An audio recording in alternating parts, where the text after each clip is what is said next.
You know what I'm about to say. The match I was waiting for. Can they do it? Can FTR, the best tag team in professional wrestling today, have at least an acceptable American-style wrestling match with the Lucha Brothers that makes any sense? How would you have answered that question, Brian? Well, I hate to put that on FTR's shoulders. Oh, it's not on their shoulders. Because they did as much as you could do, as well as you could do it to try. You know, I don't want to sound like Jim Ross or an old man now and say, slow it down.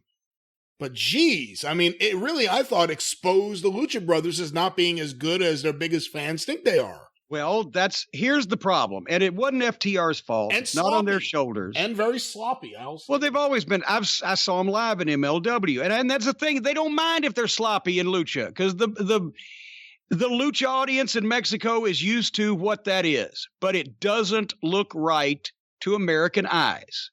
I'm sorry. That's just a fucking statement. Lucha is a huge cultural phenomenon in its country. Does not look right to American eyes. Sort of like the fucking Chinese bat eating. Whatever the fuck.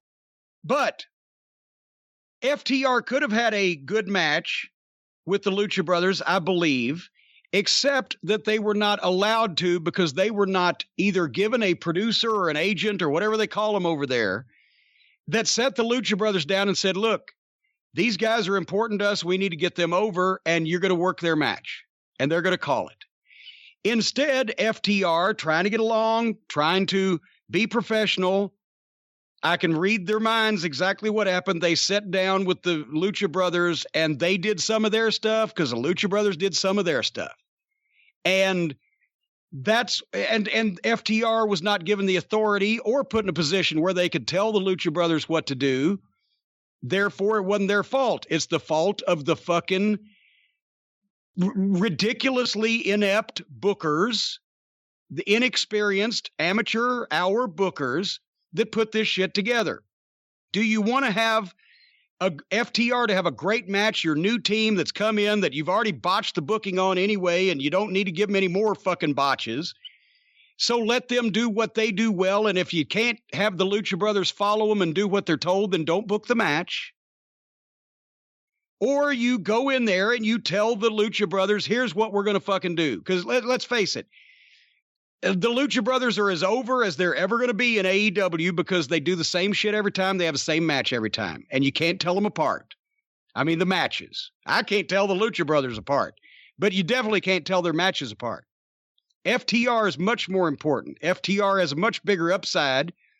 And this should have been put together right or not put together at all.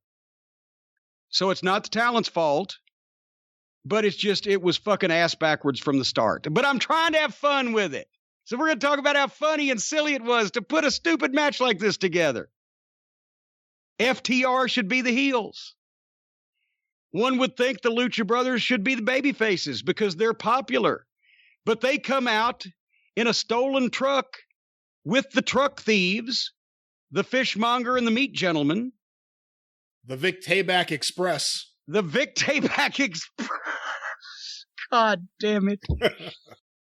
So the Lucha Brothers, the popular Lucha team, come out with the mid-card heel team, the Fishmonger and the Meat Gentleman, a.k.a. the Vic Tayback Express, and the stolen truck that they stole from FTR after FTR had been in the company for 3 weeks.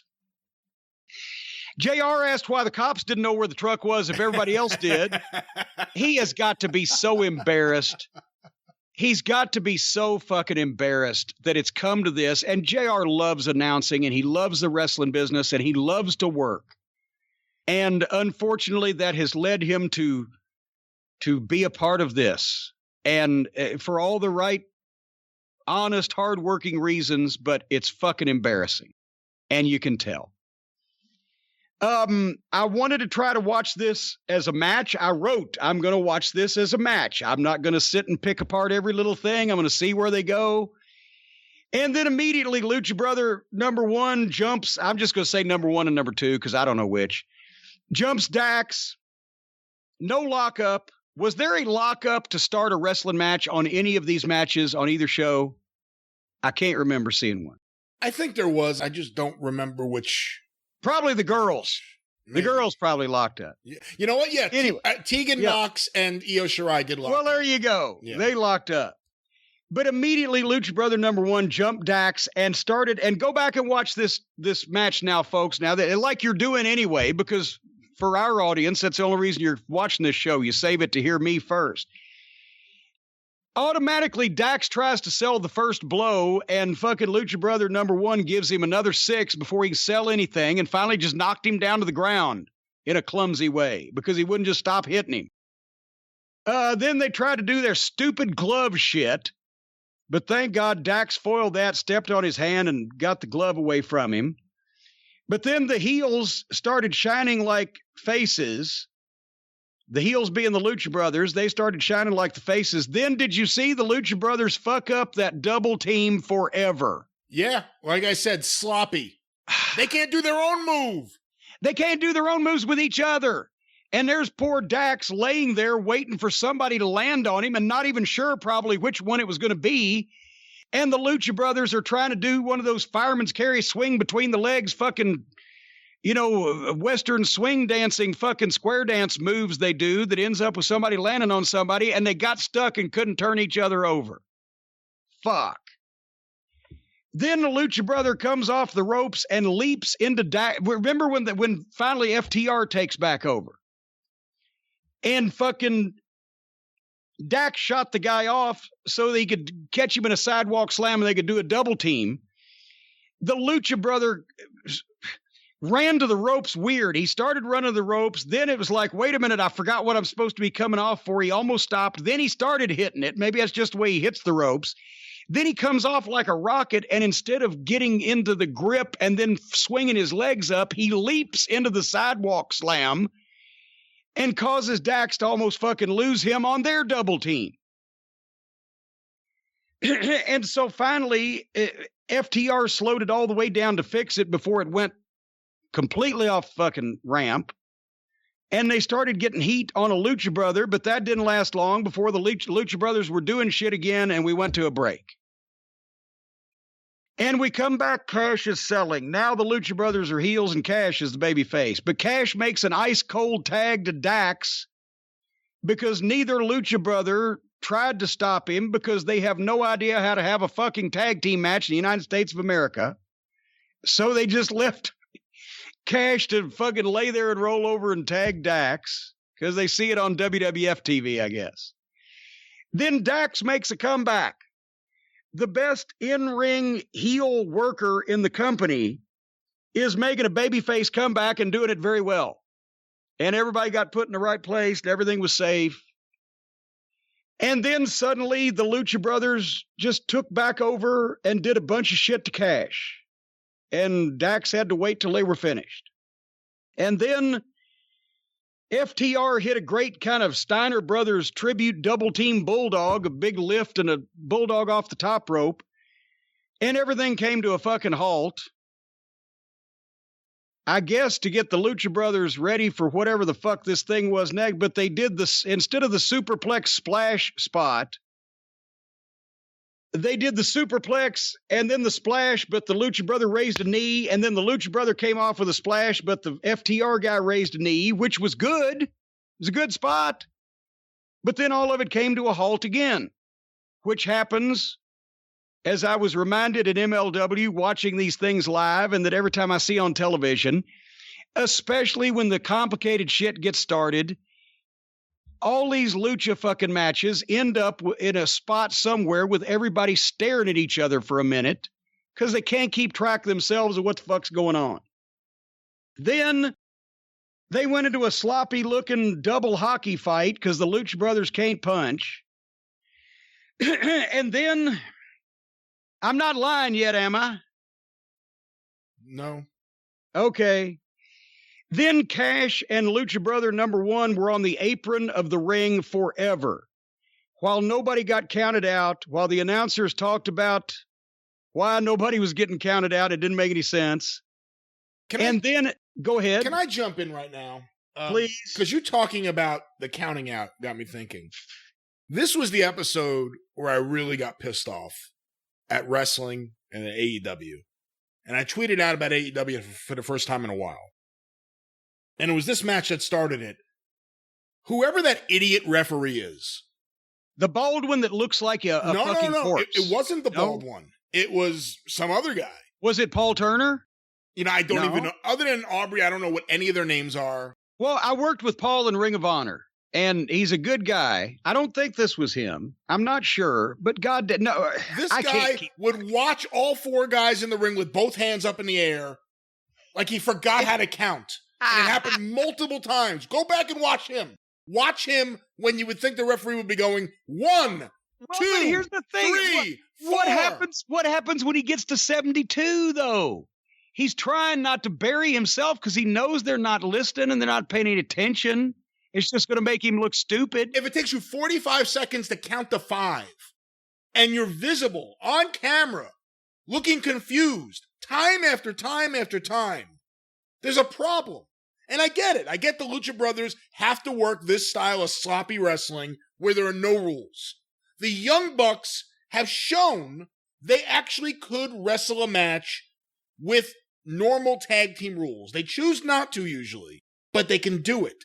The Lucha Brothers have never shown any ability to wrestle a tag team match with a referee counting. Why have a referee if this is what's going to happen? Go back and watch. You always say go back and watch. Go back and watch this referee's performance during this match. Go watch. I tweeted out. It looks like he just learned how to count and he hasn't figured out how to do it yet. 1. And then he would move his hands like he was trying to concentrate with his hands. Eventually, 2. It was ridiculous. What a horrible performance by that referee. Horrible. And I don't even know if it's his fault because you can't do too much because the Lucha Brothers are doing their own style. I don't even want to blame Lucha here. I like Lucha when done right. I like good Lucha. I was a big fan of Lucha when AAA was first brought to America by Ron Skoller, my good friend. Well, and actually, when guys like that, like Eddie Guerrero and Art Barr and etc., could do it properly, the United States does not have a monopoly on the current wrestling generation not knowing how to fucking work. Same thing in Mexico because they've decided they can just do whatever the fuck they want. Even Lucha had some rules, used to, not anymore. And this match is still going on, by the way. Oh yeah. They were on the apron forever, Cash and a Lucha Brother, with because that was their spot to do to satisfy the Lucha Brother, and nobody got counted out. Then they did a bunch of dangerous dives. Then Dax and Lucha Brother number 1 went into some shit, and Dax pulled his fucking mask off and small packaged him. And I liked that. That was a nice little way to beat them without just beating the fuck out of them and pissing in their mouth. That was a great finish. That was finally, for the finish, they turned into heels again. Yes. And amazingly enough, and also that is obviously more important to a luchador. When his mask gets pulled off, he immediately turtled up and covered up and got small packaged, and that gives them the out because it's more important to protect the identity in Lucha Libre than it is to win the match, et cetera, et cetera. So that was if they'd only had a good match in front of it. But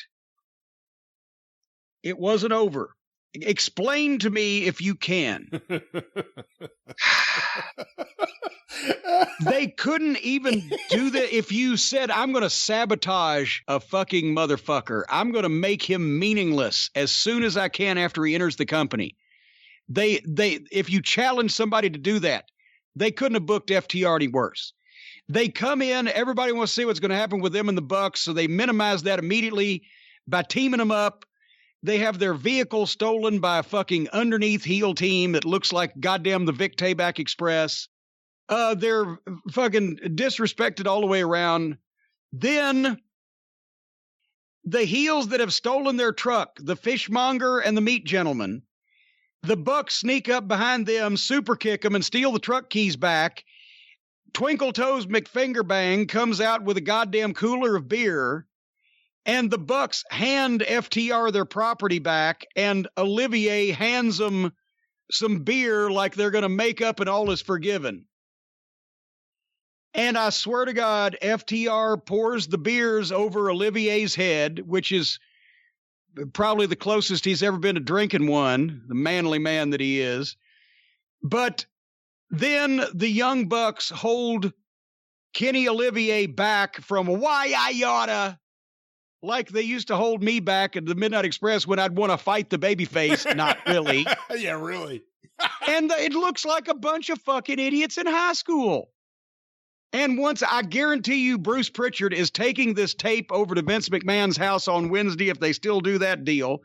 And he's showing him all this stuff so Vince will fucking laugh and fucking continue to laugh. And then FTR walks out in fucking disgust, having poured beer over Olivier's head, and boy, was he suitably chastened. And they get in their truck that they didn't even get back, that was gotten back by the Bucks and handed to them, and it won't start. It will not fucking start. And it's obvious. They're making the faces that it won't. You couldn't even tell if the announcers had just said, well, they've started it up and they're going to get out of here. But it was obvious it wouldn't start.